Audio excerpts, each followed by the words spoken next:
Masaya. Kasi makita ko lang yung mga estudyante ko nakangiti sa akin. Papasok sila at babatiin ako ng good morning, ma'am. Ang saya-saya na. Kasi bihira sa isang tao ang maraming bumabati. Di ba? Ang sarap-sarap ng pakiramdam na ang daming batang tumitingin sa'yo, tumitingala sa'yo, at higit sa lahat, yung mga inosenteng tingin nila sa'yo na naghahangad sila na ano kaya ituturo ni ma'am? Paano niya kaya kami hahawakan ngayong araw na to? Saya. Kasi yun ay isa sa mga blessings na natanggap ko, yung marami ko nakakasalamuhang bata at tao ng paligid ko. Yun ang number one sa akin.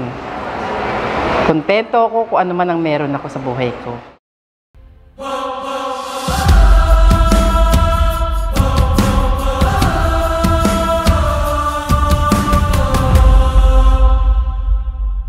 Gurong QC, may pagmamalaki.